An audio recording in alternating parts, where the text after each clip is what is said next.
Bonjour, aujourd'hui je vous présente l'Audi e-tron.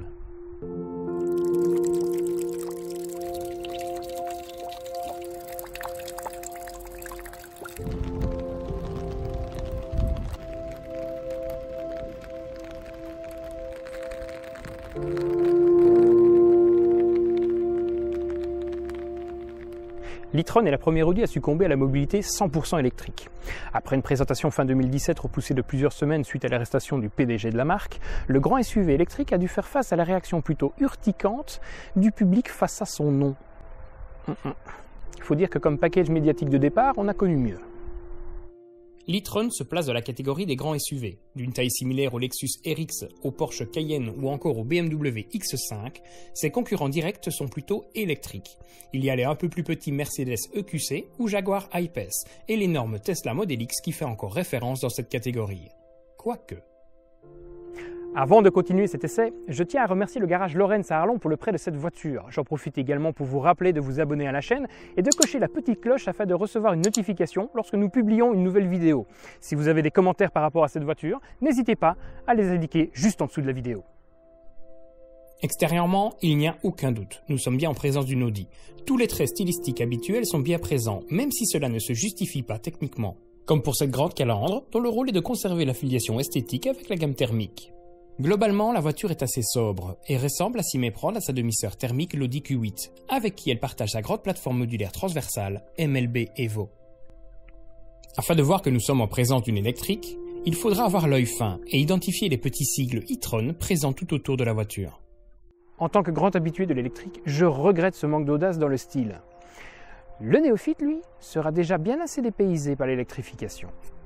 Par contre, l'assemblage des panneaux est juste parfait, la qualité perçue est impeccable et il faut reconnaître que le dessin de la ligne est magnifique. La technologie mise en avant est exceptionnelle, comme ces feux matriciels dont la cinématique est hypnotique. En option, la voiture peut être équipée de caméras en lieu et place des rétroviseurs. Vous avez alors des écrans OLED à l'intérieur de portières pour voir ce qui se passe derrière vous. C'est juste dingue! Et le prix aussi. Comptez 1 840 € juste pour cette option. Mais elle ne peut pas être prise seule. Vous devez ajouter la caméra de recul et la sécurité Presense, ce qui gonfle la facture à 3 130 €. Quand même. À l'intérieur, il n'y a pas à dire, Audi sait y faire. Je suis totalement sous le charme. Les sièges, bien qu'un peu durs, restent confortables. Je regrette seulement un manque de maintien latéral bien pratique lorsqu'on titille un peu la bête. La technologie embarquée est bonne et on appréciera grandement le design intérieur de la planche de bord qui dégage un sentiment d'élégance.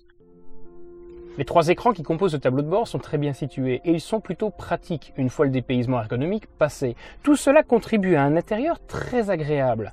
Et que dire du Virtual Cockpit? Franchement, c'est somptueux.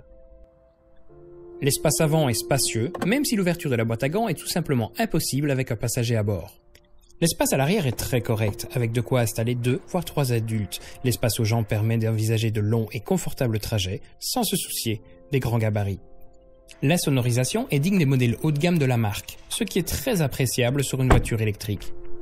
Avec ses 4 mètres 90 de long, son 1,93 m de large et son 1,63 m de haut, l'Audi e-tron est grand.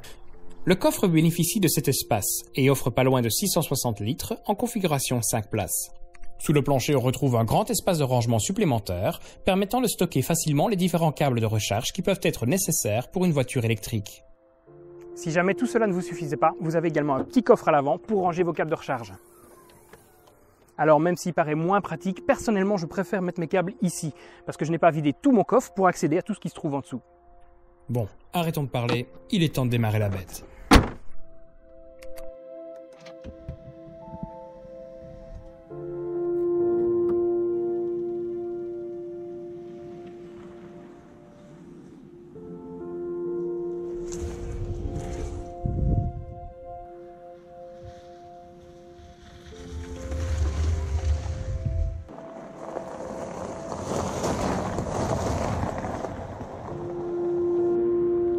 Avec des dimensions aussi généreuses, l'Audi e-tron est lourd, très lourd.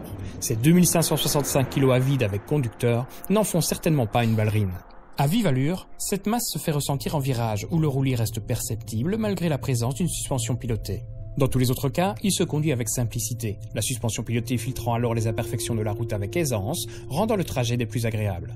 La suspension pneumatique propose également un mode off-road qui soulève la voiture de 8 cm. Audi en profite d'ailleurs pour mettre en avant son premier système quattro adapté à l'électrique, dont la répartition des charges entre les essieux se fait sans délai.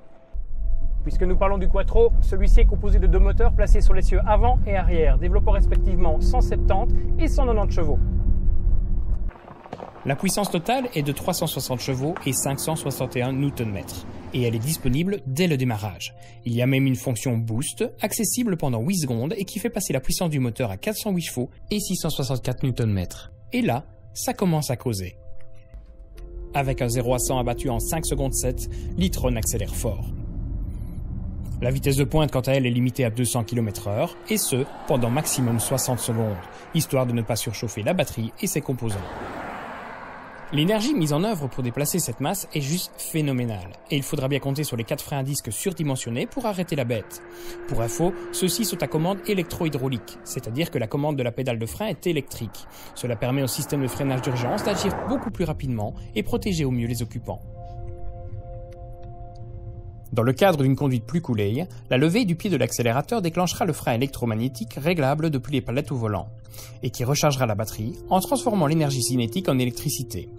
Cela permettra d'économiser les plaquettes et les disques de frein et augmentera l'autonomie de près de 30%. Et puisque nous parlons autonomie, attaquons maintenant un point primordial, la batterie.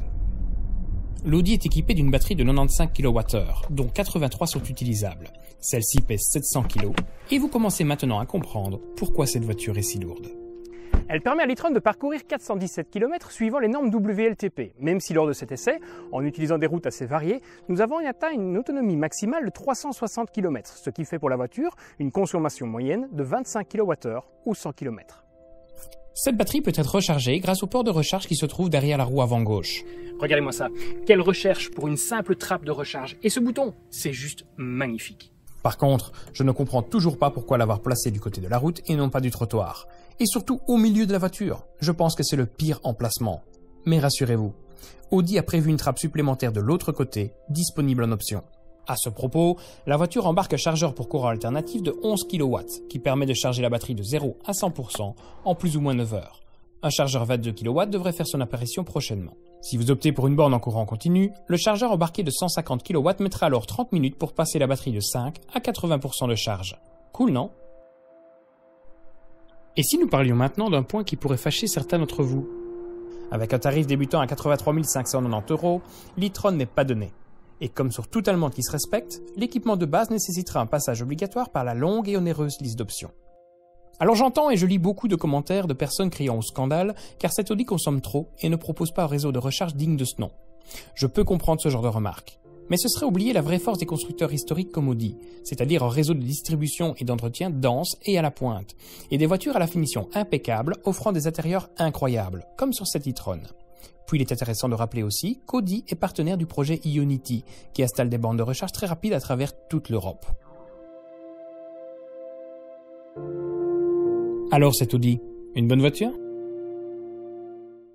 Eh bien oui, c'est une bonne voiture qui présage de bonnes choses pour le groupe VW. C'est certainement pas la meilleure électrique, mais elle saura ravir bien des propriétaires par sa finition soignée, son confort et sa facilité d'utilisation. Le tout saupoudré d'un brin de sportivité. Et voilà qui termine cette vidéo. J'espère qu'elle vous a plu. Si c'est le cas, n'hésitez pas à mettre un petit pouce bleu et à vous abonner à la chaîne, c'est très important pour moi. Je remercie à nouveau la concession Lorenz à Arlon pour le prêt de cette voiture. Et si elle vous a plu, n'hésitez surtout pas à les contacter. Je vous dis à très bientôt pour de prochains essais.